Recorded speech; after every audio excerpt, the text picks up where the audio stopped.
हो जाए और वो कौरवों की लाशों का ढेर लगा दे। हे केशव, ये सब मानकर भी कि आत्मा नित्य, सनातन और अजन्मा है, उसे शस्त्र नहीं काट सकते, आग नहीं जला सकती, फिर भी प्राणी की आत्मा को दुख सुख, शोक खुशी, मान अपमान, पीड़ा और आनंद का एहसास क्यों होता है? हे पार्थ, मैंने पहले ही तुम्हें बताया कि सुख दुख का आभास करना आत्मा का नहीं, शरीर का काम है। परंतु केशव, शरीर को दुख या पीड़ा तभी होगी जब शरीर को कोई चोट लग जाए या उसका कोई अंग कट जाए। जैसे शरीर आग में जल जाए, उससे जो पीड़ा होती है वो तो शरीर की पीड़ा है। परंतु मान हानि होने से जो दुख होता है या मान होने से जो आनंद आता है, उसमें तो शरीर को कोई चोट नहीं पहुंचती। वो मान हानि का दुख, वो अपकीर्ति की पीड़ा तो आत्मा को ही होती है ना? नहीं अर्जुन, ये कीर्ति अपकीर्ति, मान अपमान, ये लाभ हानि, ये जीतने का आनंद अथवा हारने की पीड़ा, ये भी आत्मा को नहीं होती। ये आत्मा का काम नहीं है, ये तो मन की शरारत है। मन की शरारत? इसका क्या अर्थ है केशव? पार्थ, प्राणी के शरीर का एक अदृश्य अंग है मन, जो दिखाई नहीं देता, परंतु वही सबसे शक्तिशाली हिस्सा है शरीर का। ये याद रखो कि मन शरीर का हिस्सा है, उसका आत्मा से कोई संबंध नहीं। आत्मा यदि रथ में बैठा हुआ रथ का स्वामी है, तो मन शरीर रूपी रथ का सारथी है। ये मन ही इंद्रियों के घोड़ों को इधर उधर भटकाता है। कभी यौवन के आवेश में यही चंचल मन मनुष्य को इस भ्रम में डाल देता है कि वो सर्वशक्तिमान है, वो सब कुछ कर सकता है, वो यहां का राजा है, जिसके आगे हर कोई झुक जाने पर विवश है और जिसे हर कोई प्रणाम करता है। जिस तरह दीपक की बाती को दीपक तले छुपा अंधेरा दिखाई नहीं देता, उसी तरह जवानी को उसके पीछे छुपा बुढ़ापा और कमजोरी दिखाई नहीं देती। परंतु जब शरीर के दीपक में यौवन शक्ति का घी जल जल कर समाप्त होने लगता है और दीपक तले छुपा अंधेरा बढ़ने लगता है, तो मनुष्य घबराकर चिल्लाने लगता है, मैं बीमार हूं।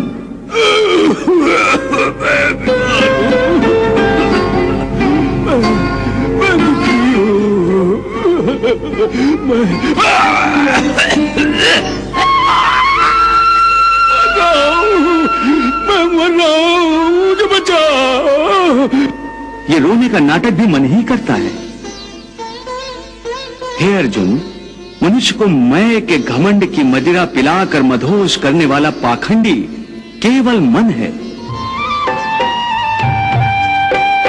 मन से बड़ा बहरूपी न कोई, पल पल रचता स्वांग निराले।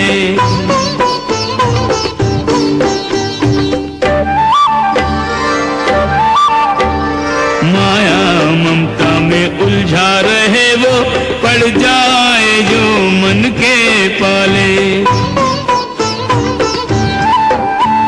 मन के बहकावे में ना,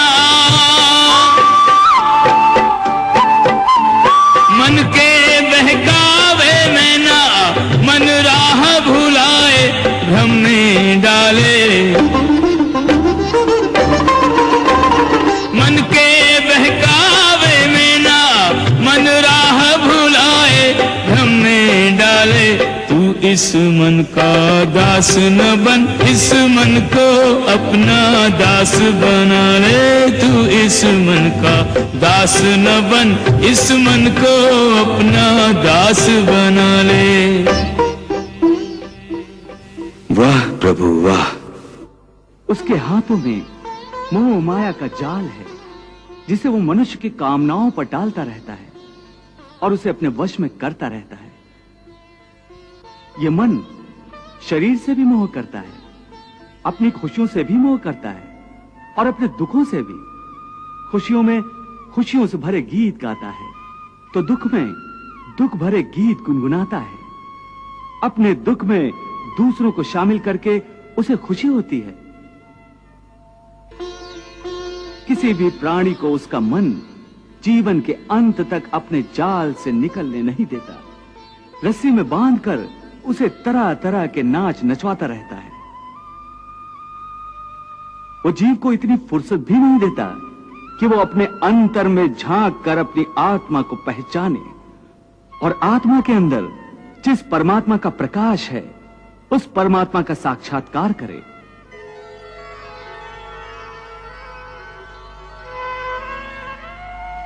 हे संजय, अपने परमात्मा की प्राप्ति की इच्छा प्रत्येक मनुष्य को होती है।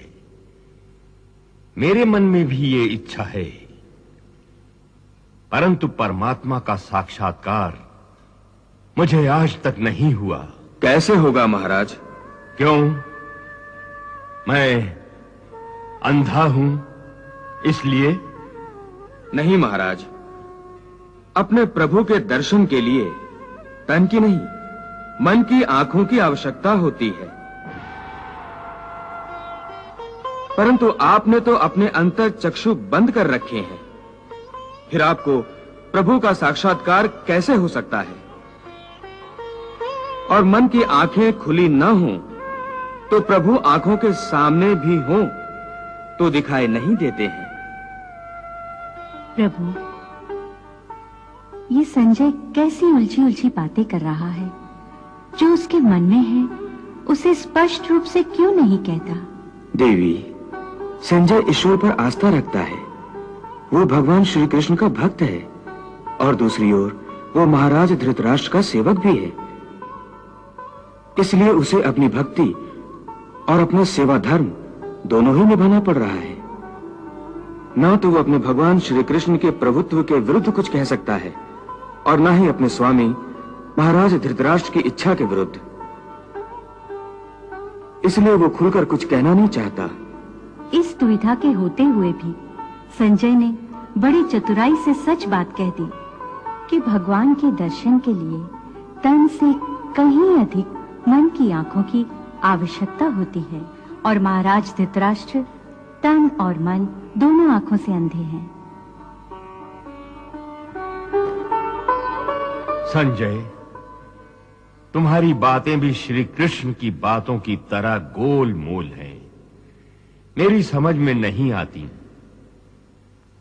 तुम मुझे ये बताओ कि इस समय कुरुक्षेत्र में क्या हो रहा है? हे पार्थ, प्राणी के लिए आवश्यक है कि प्राणी अपने मन को काबू में करके अपने अंतर में झांक कर आत्मा को देखे। तब उस आत्मा के अंदर उसे परमात्मा का प्रकाश स्पष्ट दिखाई देगा।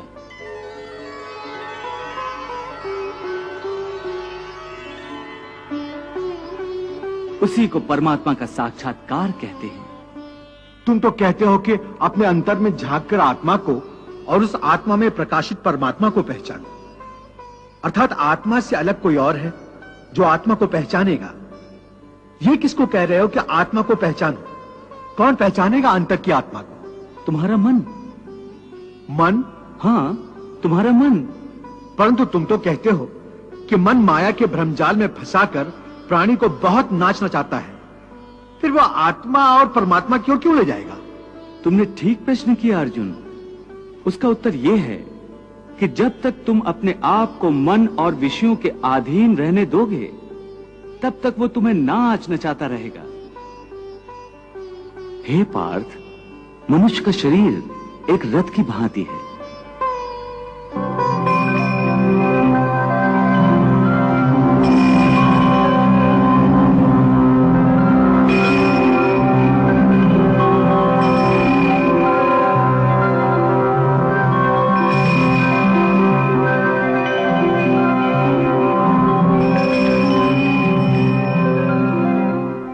उस रथ के जो घोड़े हैं उन्हें मनुष्य की इंद्रियां समझो।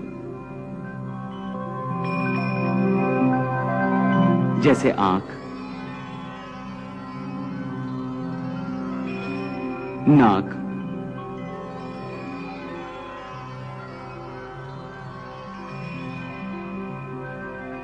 कान, मुख, जीवा आदि। उन इंद्रियों को, घोड़ों को जो सारथी चलाता है, वो सारथी ही मन है। और उस रथ में बैठा हुआ जो उस रथ का स्वामी है, वही आत्मा है।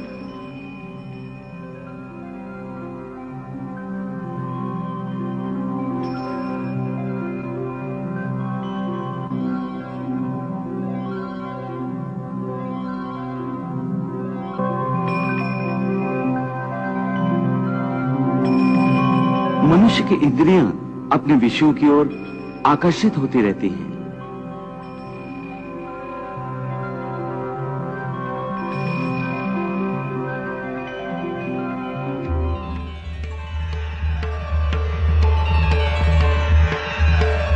और उसका मन इंद्रियों को उनके विषयों की ओर ही दौड़ाता रहता है।